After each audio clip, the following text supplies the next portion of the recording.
instead of I can't do this. The question is, how can I do this? How can I? And so we've had deals we've been able to close and been able to work through it because we've just, how can I, if the deal's good enough and you're willing to ask enough questions, get enough people apart, or even give equity or whatever you got to do, a lot of you can get a deal done just simply by persistence. And sometimes it's not always possible, but most of the time it is. And that's how a lot of deals actually get done, is Yeah. they do take a sense of grit and persistence to be able to get something done.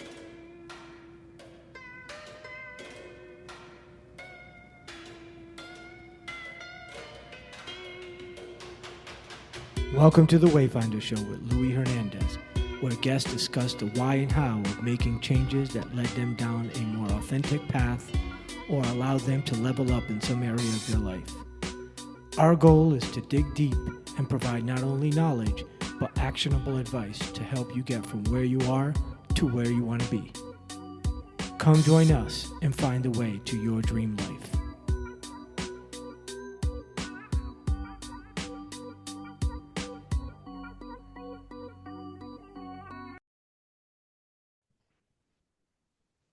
Welcome back to the Wayfinder Show. I'm your host, Louis Hernandez. And today, our guest is Bronson Hill. Bronson is a real estate investor, capital raising expert, and founder of Bronson Equity.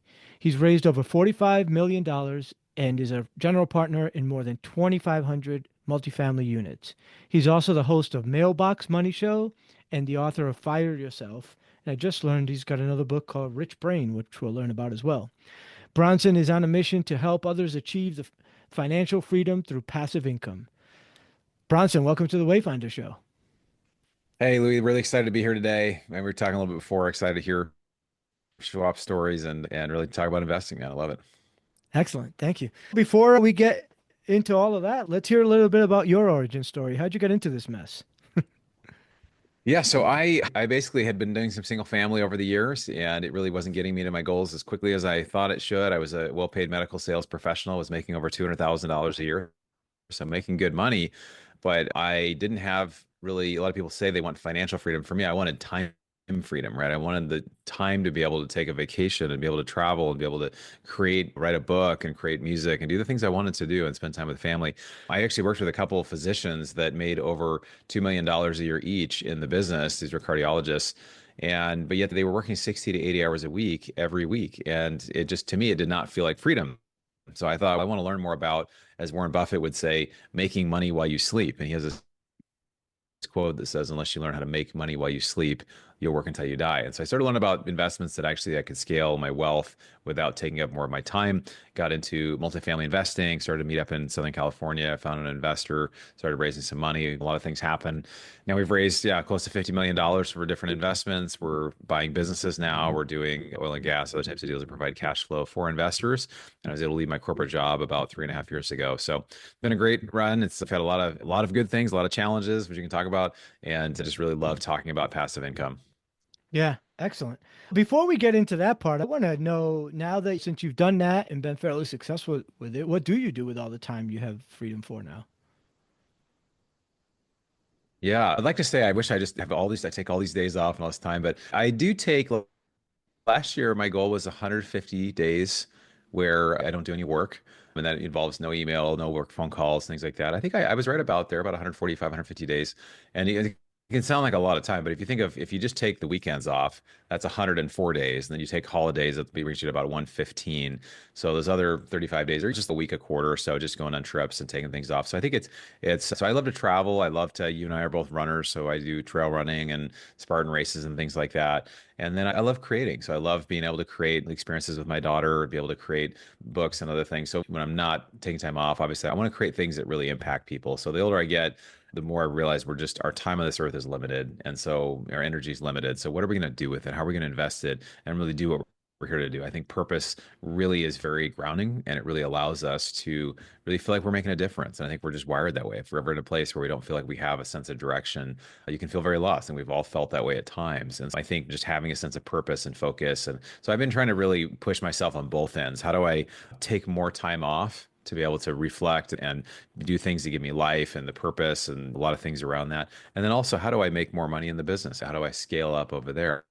I think it's possible. It's not like you have to work more to make more money. It's you can just be more directed and really have your way where you can do both, where you can actually have a self-managing company and then really have it grow and scale over time. And those are some goals that I have. Excellent.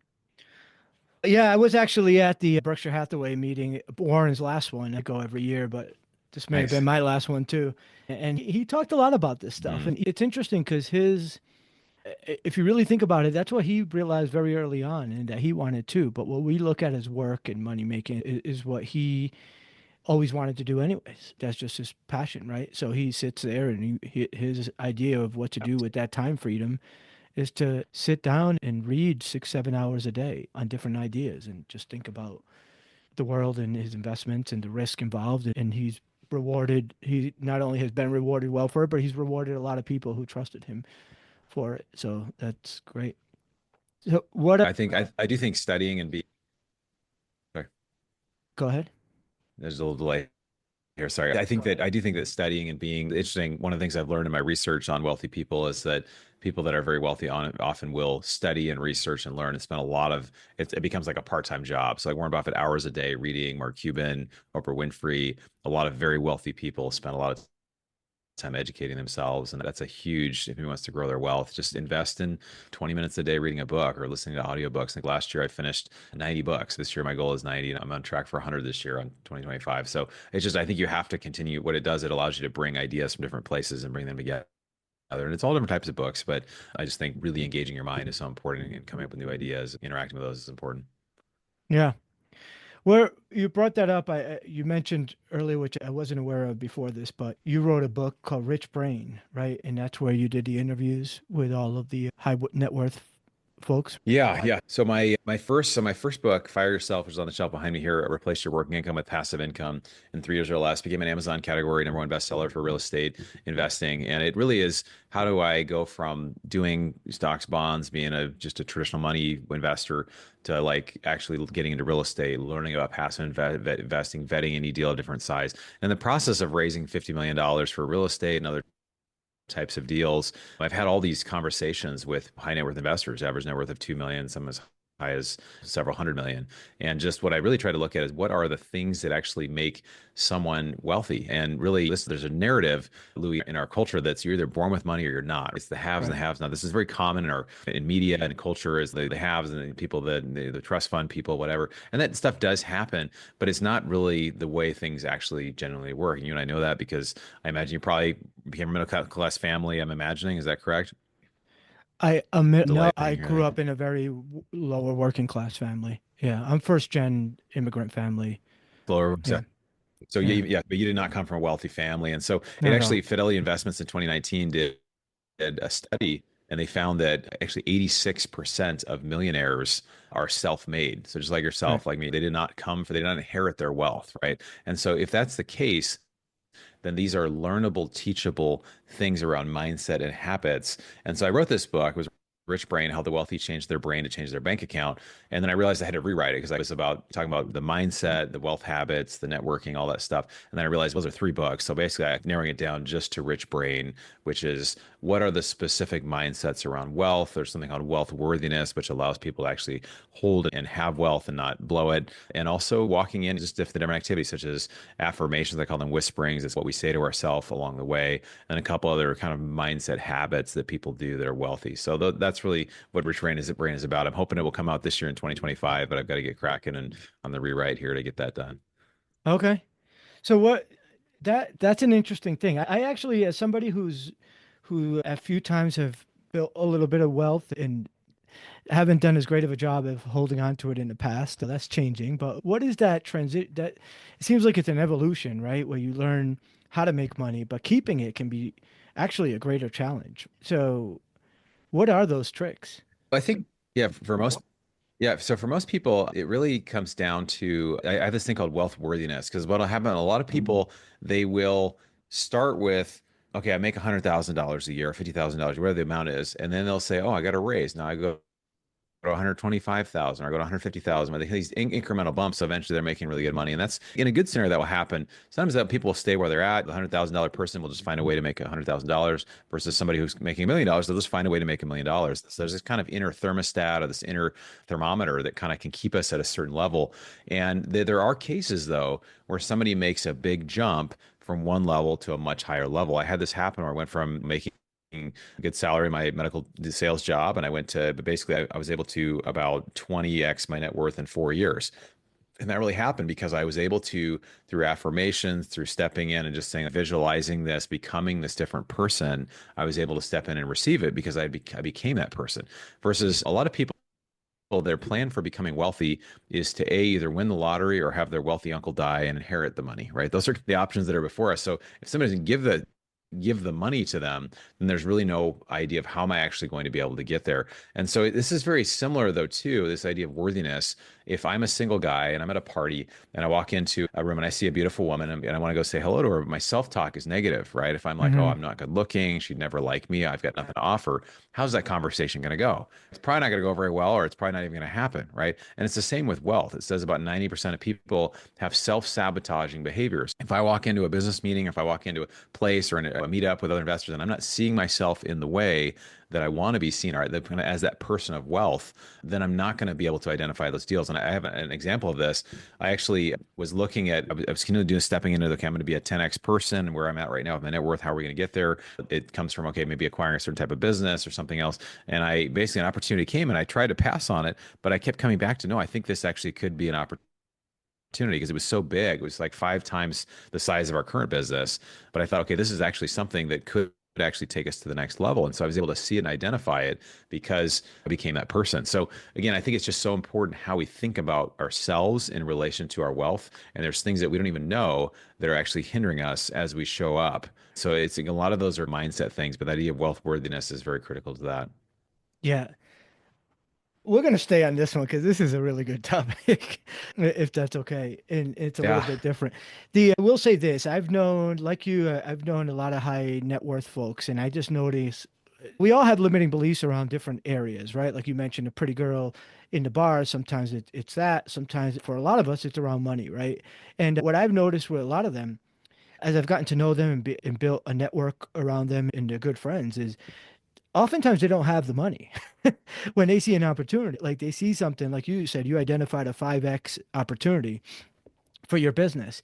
And oftentimes, when I've had limiting beliefs, I see that and I'm like, oh, I can't do that. I don't have that money. But they don't see that. They're like, okay, this is a great 5x opportunity. How are we going to get it? We're going to do it. It's not like I can't Mhm. do it or not shooting it down or something like that. Did you find that to be the case as well? Yeah, I think that it's so easy to discount ourselves and think, oh, that's a great opportunity for someone else. The famous scene I can think of Yeah. is the movie Dumb and Dumber. I just watched this recently on a plane trip where they're at the very end and these two guys and they're walking around and it's the bikini bus comes by and they're like, hey, we're looking for two guys to help us out, whatever. And then he Oh, says, yeah. like they basically pass on this opportunity. Oh, it's a good opportunity for someone else kind of thing. But that's what we do, right? We pass Yeah. on a good opportunity.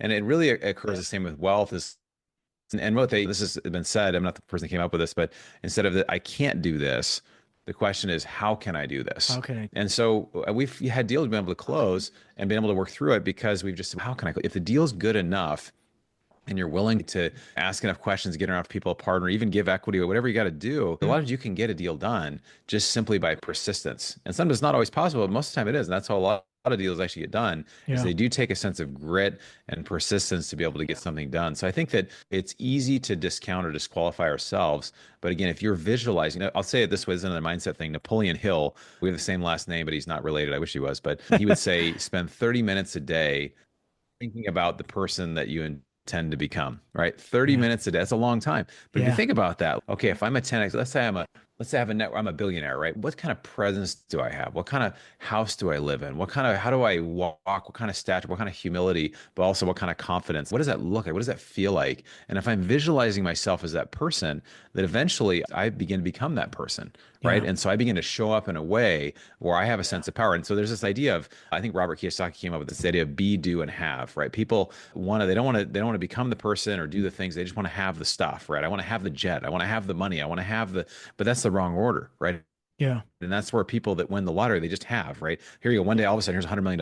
And they haven't become that person. So then typically they mostly blow it. Most people will go bankrupt that are lottery winners, or there's NFL players that 85% of them go broke within 5 years. The ESPN documentary called Broke, which is really phenomenal, interesting to learn. But the idea is that you need to become the person. So you basically become the person internally. You see yourself that way. You show up that way. You do the things that a wealthy person does. And then over time, you have the stuff, right? So that's how the character and that person is developed. The visualization, you actually become that person. But it has to start that way, or else you might make incremental jumps. People do it incrementally, but the way you make big jumps is you have to spend a lot of time on the mindset side where you actually become that person first. And then you start doing those things, and then you have the stuff. Yeah.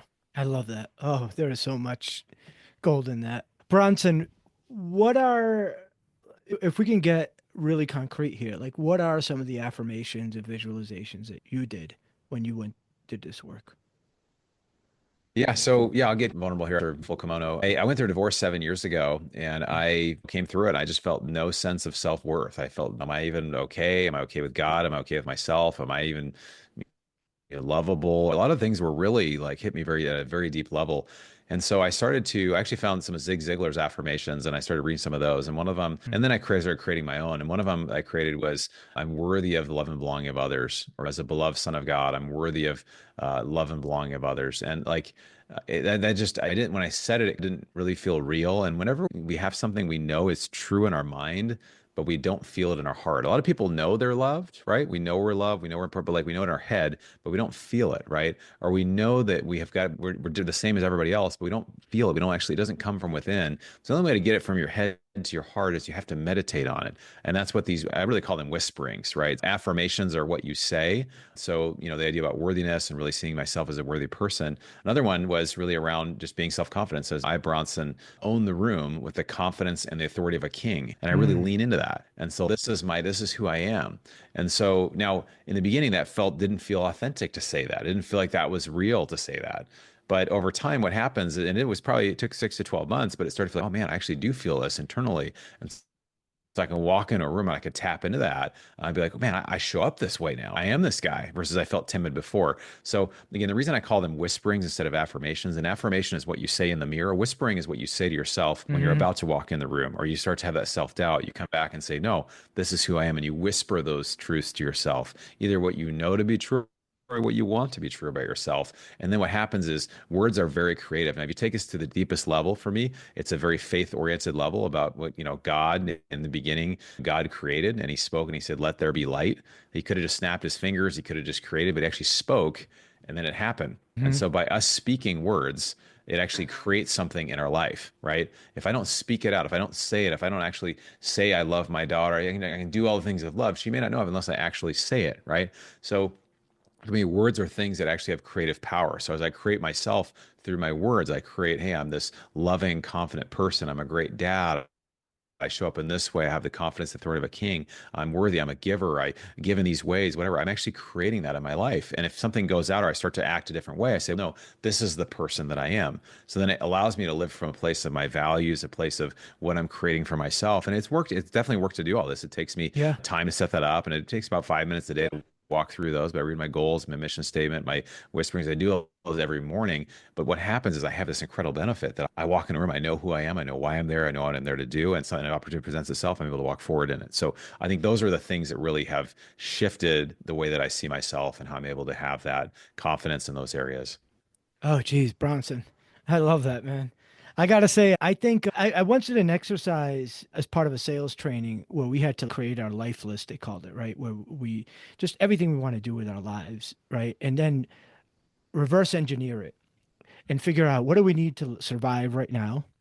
And what do we need to knock some of those off? And then what do we need for all of them, right? Hmm. And we put a dollar amount next to them. And then we get there and look at that number. And it's always shocking, right? It's always very shocking number. It's just a number. Back then, when I did this, I just remember seeing it like I was like it scared the crap out of me, right? I see this number, I'm like, no way. And then the key is you got to exactly to yourself, like you said, you say to yourself, I deserve X amount to be making X amount in a variation of that to live the life I want or whatever. And I think when you first say that to yourself, just like you said about owning the room or something, there's a real discomfort. It's hard to say, right?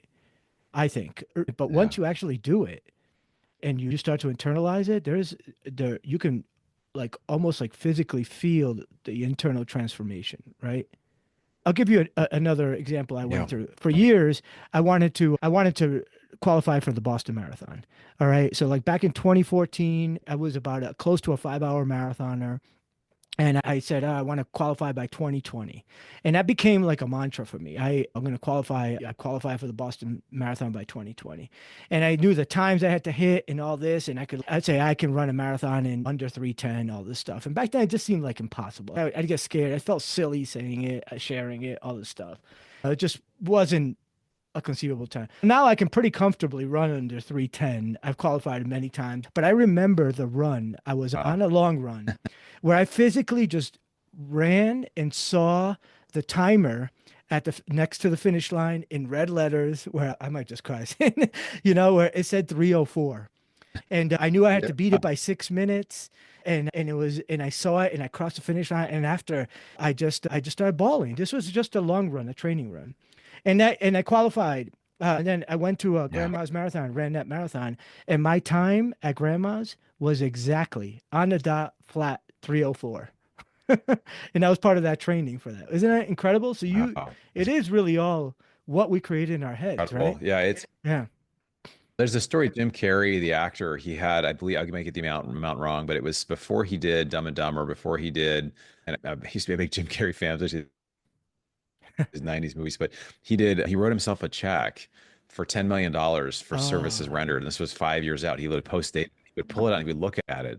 And literally, it was like, I get kind of goosebumps thinking about it, but to the yeah. month, like he got his $10 million check for being in, I think it was in Dumb and Dumber actually. Yeah. And so this stuff is real. I've had times where I visualize something and it's just what you're saying is I feel worthy of this, whatever. So it's like I used to do a real estate meetup in LA and we had 60 people, 50, 60 people show up every time. I remember we did this monthly and for the last 6 years. I just recently stepped out of it, but we had a guy show up to one of these meetings and we talk a lot about mindsets. We talk about real estate, but we'd spend about five, Yeah. 10 minutes on mindset and different things. And this guy was just like, what is this, kind of looking around like, this is a joke. What you think is the dumbest thing ever? And so okay, he was in the wrong room because I realized like, when it comes to people that for me there's a huge link between investing real estate and really becoming a different person because it's what it allows you to do. It's not that I love real estate, I love what it does for me. I love what Hmm. investing does. It opens up freedom of time and all these purpose. And but anyway, but there I believe there's so much mind work and so much heart work that can be done that allows us to just be a better different person, that we can actually show up, be more present, we'll be happier, we'll be more fulfilled, we'll go after our dreams. Otherwise, the alternative to that is you become a victim. There's all these reasons why you can't do it. And this is how most Yeah. people operate. They're critical of everything. There's a lot of cheap seats and people just criticize others.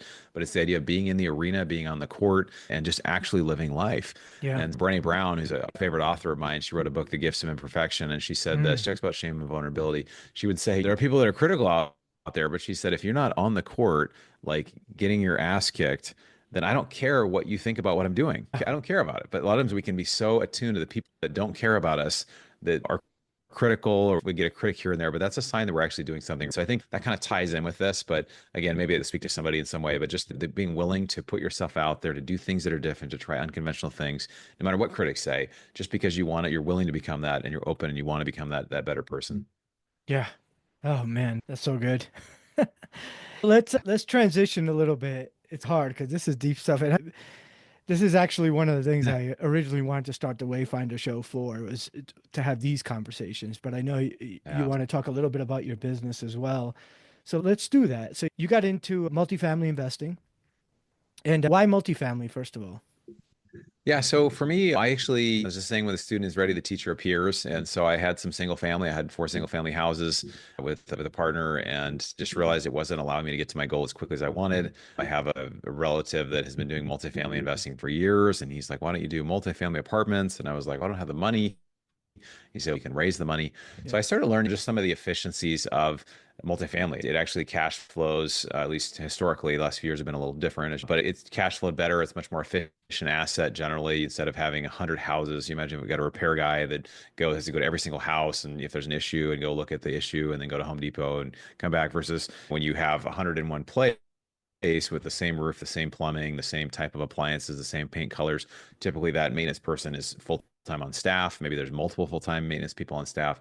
And so it's much more efficient. So I think the Yeah. idea of being able to scale up and do more efficient assets, I would say from real estate, they say that multifamily is actually the number one owned institutional asset class, right? So it's very common. People, large institutions do it. There's hedge funds and real estate investment trusts and different things that do this. So it's a very stable product. Obviously, with rates rising very quickly, that's changed things a little bit. But I think it's something it's understandable for people, and it's a great way for people to jump in and start learning how to grow their wealth. Yeah. So you're also pretty well known for being an expert in capital raising. I'm assuming that goes in line with what we've been talking about, which is you use that to figure out how to buy these multifamilies that you couldn't just write a check for originally. So talk a little bit about that. Yeah, exactly.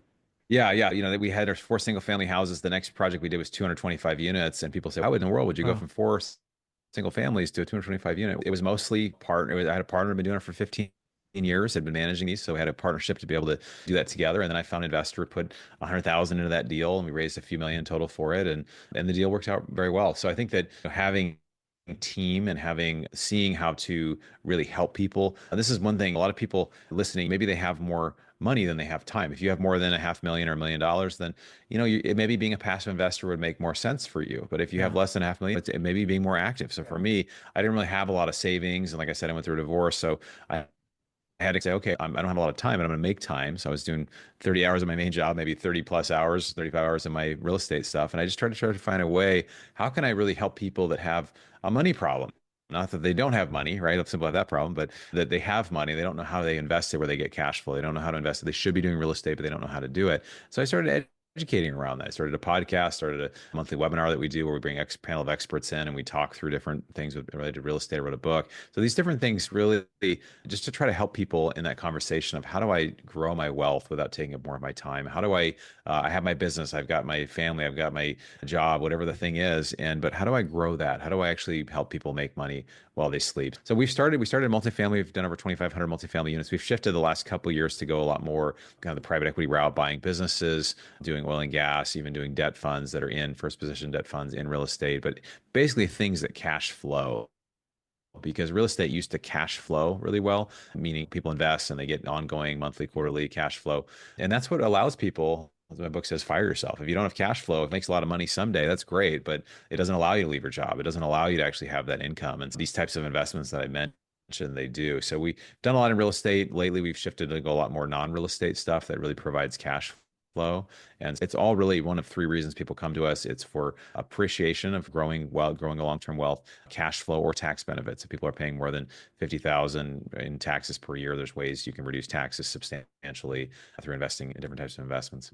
Yeah.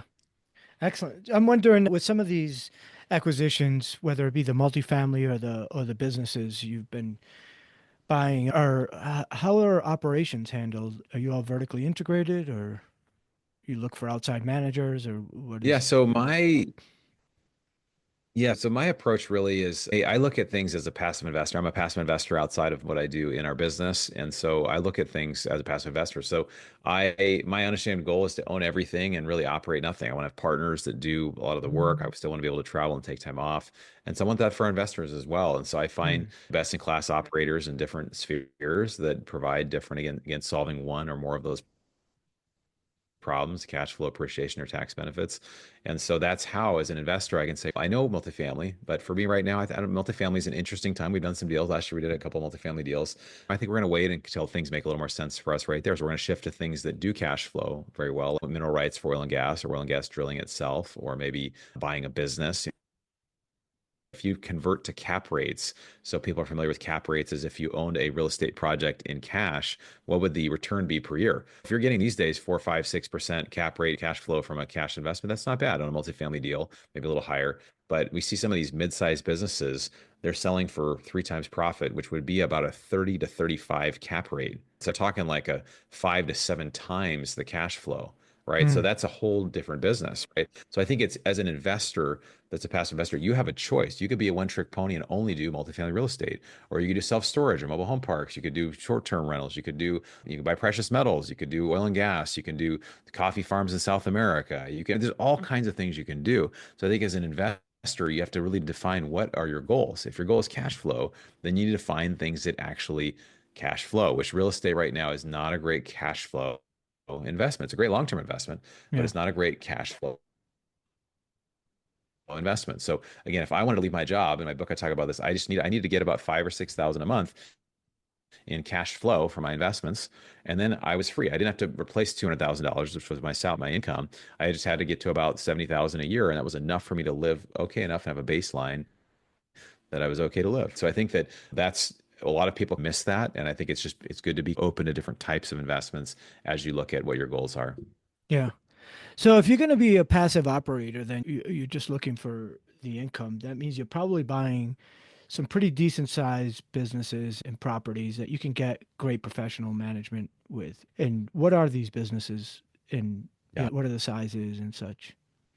Yeah, so we've done some different things. There's a roll-up strategy we've done in car washes where you might buy a car wash for 5 times earnings or something Mm, like that. But if you have 20 or 50 car washes, you might sell them for 12 times earnings. So there's a higher wow. multiple on the earnings of just by putting them together. So that's the roll-up strategy is one way. Yeah. We actually were just under contract. This was the 5X, and we were going to buy this business and we had 7 months in, we did a deposit, we done all the diligence. And then it was basically this company was an e-commerce business that drop shipped from China. And the numbers were crazy. It was like we were bringing about 2.5 million to the table to buy a business that produced about $4.5 million per year in cash flow after debt service. So this Wow. was a business that was the number. It was a $13 million purchase, but it was a $10 million or so loan. But then the lender said, because of the tariffs, we need a personal guarantee from you, and we're not willing to do a personal guarantee. Okay. And so we ended up walking on the deal. So again, it was disappointing, but again, we do see those opportunities out there. They're rare for passive investors, but we Yeah. do bring passive investors to those deals because they're unique. They provide diversification, and the cash flow on this projections, it was at least 20% cash on cash almost from the get-go. So it's the numbers can be really solid for both the operator as well as the investor. And then I wouldn't be doing that deal if I didn't have a partner who is an e-commerce expert and he had internet Right. marketing background and bought and sold multiple businesses in the space. But it took a little time to find that partner. But now I have the partner, we're looking for other types of opportunities. But love that approach because again, I can talk to people that are real estate investors and say, "Hey, how's it going with cash flow?" And they're like, "Oh man, this just stinks." So I recall, I was like, "What am I doing? I need more cash flow, right?" So here's an opportunity, and here's why we shifted over here, and here's what we like about it. And there are always risks. There's different risks that are there, but some of these businesses, they're solid, boring businesses that have been around for a while, and they print money. So it's fun to be a part of something like that. Yeah, that is exciting.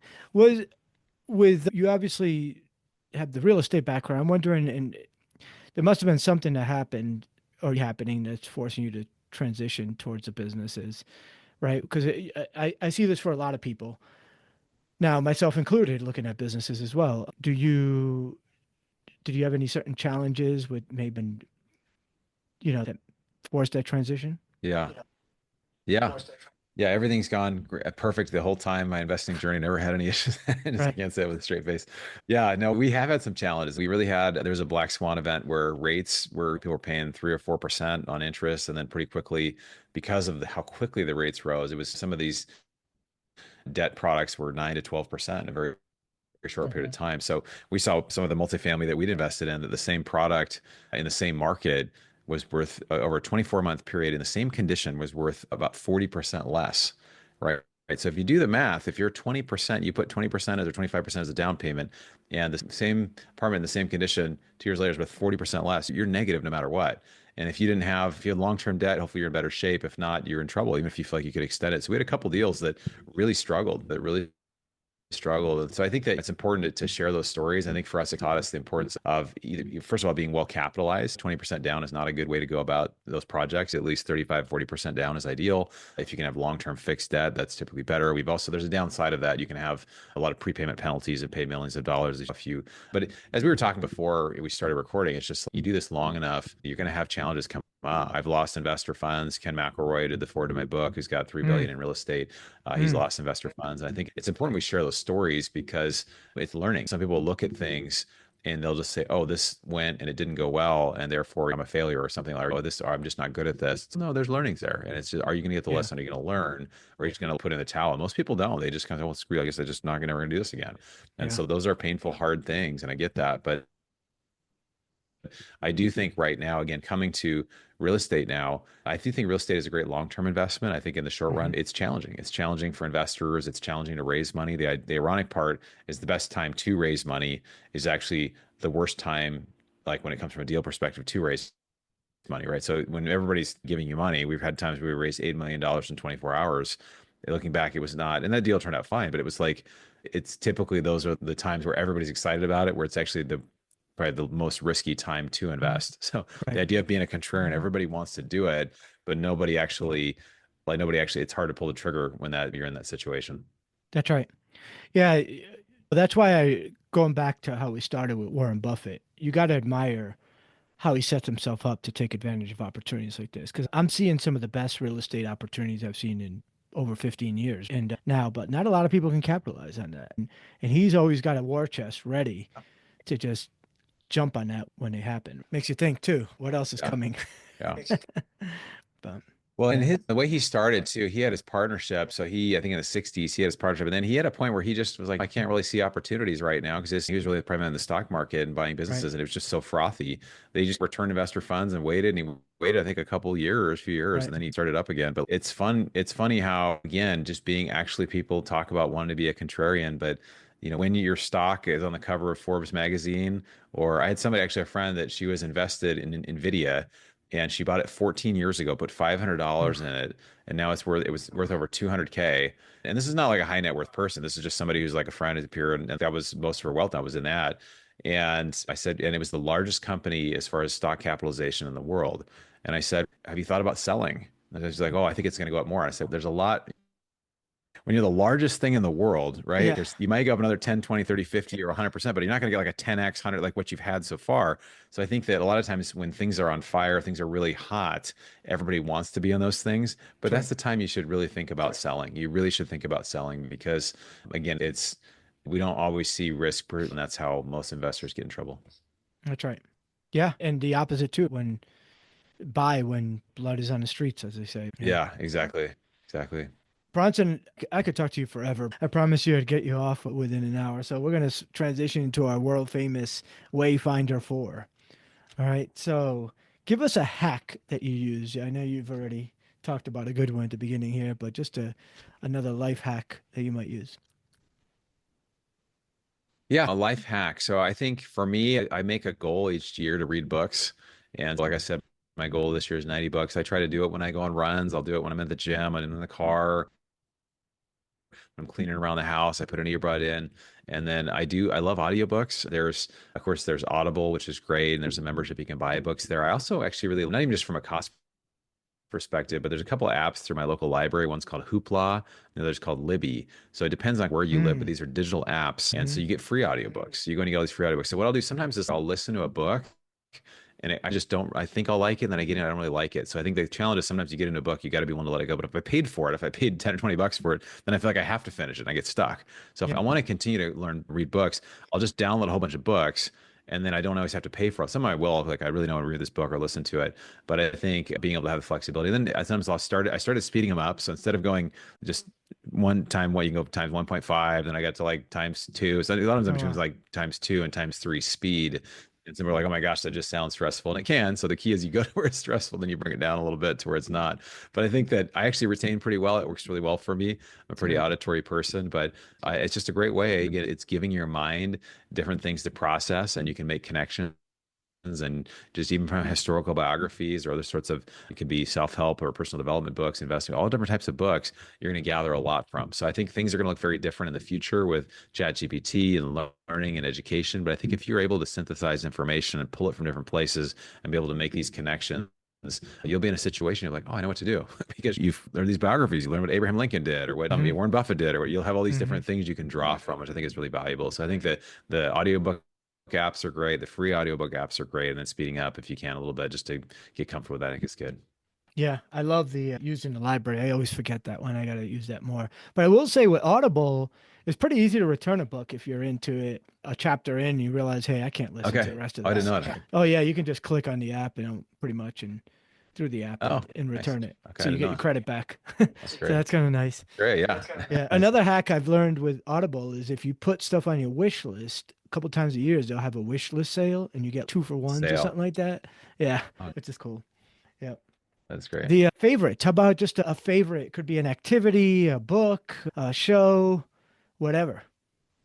Yeah, yeah. I have a lot of favorites. Let's see. My favorite book of all time is, I think I mentioned Brené Brown, this book, The Gifts of Imperfection. I went Mm, through my divorce. I love this book. And I think what I really loved about it was it's just the idea of there's no prerequisite for you being worthy of love and belonging, right? You just because you are because you're alive, right? We're all worthy of love and belonging. And just really the idea of owning your story. The idea of, hey, this is my story, whatever your story is, just being able to own it and say, this is who I am, this is my life, and just being able to. It was hard for me to say, hey, I'm at the time a 37-year-old single dad and a divorce. That was hard. It's hard for me to say. And so once I was able to own that, it really led to a lot of freedom. Great book. Another great book that I recommend a lot is the Chris Voss book. I got to have lunch with him one time. It's called Never Split Oh the wow. Difference. He's a Oh former wow. FBI Yeah. hostage negotiator and he was the lead international hostage negotiator. So there's one or two Americans that are kidnapped in the world all around at different points. And so he'd be on the phone in the US talking to people about how to get their loved one back when they were kidnapped in Colombia or kidnapped in Asia or wherever. Just Yeah. all these stories, all these great things. And he just says everything's a negotiation. So how do you work with people in a way that's win-win? And he's the title comes from you can't split a hostage, right? You can't split the difference on it. You got to get the whole person. So how do That's you right. work in such a way that you actually can have a good, really negotiate well. So it's really good practical things around doing business deals, working with your spouse on things, like whatever it is, just really making sure that you're working with people well. Yeah. Oh, I love that book. No, but I've read it a handful of times. But I Yeah. can't. I'm jealous you got to meet him. He's He's so good. And as a real, my day job is a real estate agent. So he actually co-wrote a book with somebody else called A Full Fee Agent, which is all about negotiations in our world, right? okay. And so yeah, it's great. So, how about a piece of advice for your Awesome. younger self? Yeah, I get this question a lot or from time to time. And yeah, I think what I would do is, I mean, I honestly, when I was younger, I was very involved in ministry at a church. I was a high school youth pastor. I was helping kids with things in their lives and how do we make good decisions and lead people to God and spirituality. I think it was great. Like I really got a lot out of it. It was a lot of character formation for me. So it was a lot of good stuff there. I think it would have been helpful to go to real estate meetings, to spend more time reading some books around investing, things like that. It just would have been helpful from a framework to understand that. I wasn't as interested in the time, but I think that if I'd found a mentor or found people in the space that I could have learned from, I think it would have been really helpful. So I think that is something I wish again, I don't know that I was really interested at the time, but I think that would have been really helpful for me. Cool. How about you can choose one of these to talk about, either a big opportunity or a limiting belief. Yeah, I would say limiting belief. I think for a lot of years, I really didn't feel worthy of having a lot of money, or I didn't feel worthy of, I don't know, I'm trying to think what exactly. I don't know if I really put it into words, but I think being treated well in relationships or really having somebody be there to support me in a way that I support others. I think that was very much a limiting belief. And I think that as I've gotten older, I just have to continue we all have limiting beliefs, no matter how much work you do, there's still things that come up. And so I think Yeah. that really being able to address them, to bring those to light and go, what am I actually believing here? And so sometimes what I'll do is I'll say, like, even if I have an idea about someone, or I'll be talking to somebody and they'll say, oh, this person says, or they think this, or they think whatever. And I say, did they actually say that? And I'm like, no. And I said, how do you know that's what they think? Or how do you know Right. that? So a lot of times, like, it's good that we doubt our doubts, right? It's good that we bring light to things that we don't know to be true. And so this happens a lot in conversations. I'll have to be like, what do I actually know here? Okay, you think that, and you feel it, but you don't know that person really feels it. You don't know that's true about yourself. You don't know. So I think a lot of times just really figuring out what you really know and then realize just what's speculation. And then, yeah, I mean, there's all kinds of applications to that. It could be a business deal and why they're not calling back, or it could be a relationship thing and why is she not in touch with me, or what those kind of things. There could be a lot of reasons for that. And just talking yourself through that, I think, is really important. Yeah. That's a good one. Yeah, I think we all have that where we think somebody else thinks something of us and it keeps us from connecting with that person. Yeah. And then we actually do. And turns out it's not that at all. All right. Yeah, Well, Bronson, exactly. Exactly. if our listeners want to know a little bit more about you, where could they find you? Yeah, thanks, man. I have a free gift for your audience. We're talking about inflation quite a bit in our business because they say inflation is 3%, but yet everything costs 50 to 100% more than it did 5 years ago. So inflation is not actually 3%, or if it spiked, went up, down, it's got to be a much higher level that's going to continue because of the government spending and irresponsibility. And so the question is, instead of just being pained by it at the pump or at the grocery store or just in life by costs going up, how do we actually use that to our advantage? And there are incredible ways through real estate, through investing in different types of investments, precious metals, even borrowing. And so I wrote this guide called How to Use Inflation to Your Advantage. Hmm. And so this is like a 30-page guide that just has a bunch of stuff people probably haven't heard of. And if you text the word inflation to the number 33777, so just on your phone, you text the word inflation to 33777. It'll ask you for your email and it will send you that for free. And then also kind of let you know about what we're doing, some of our investment deals and stuff that we have coming up. But yeah, this has been a lot of fun, Luis. Really appreciate you having me today. This has been great. Likewise, yeah, we're gonna have to have you back on. I think it sounds like we're kindred spirits, so I would like to have you back on, maybe see how that lunch Yeah. with Chris Voss went as well. That was great. Thank you so Yeah. much. Yeah, for sure. I'd love to. Yeah, you are a really deep person, man. I really appreciate all your insights and your authenticity and your vulnerability. It's not often people do share all of that. They just come in here and tell us all the great things and raw about their lives and what they're doing. But I appreciate you being real with us and our listeners and hope they check you out and your investments as Thanks, man. well. I really appreciate it. I love what you're putting on here. And sorry, I think there's a little delay on the thing here, but yeah, life is always happening for us and not to us, even though it feels the other way. But I think that everything is helping us grow to become the people we're meant to be. So I appreciate how you're doing that as well, Louis, and it's really fun to be here. So thanks for having me. Awesome. Just one more time, because I'm going to do this right now. It's 3777, right? Three It's three three, three three seven yeah, seven seven. 33777. Yeah, Okay. and it text the word inflation. Yeah, All right. And we're going to text you inflation coming up, yeah. coming right over. Thanks a lot, Bronson. All right. Thanks, man.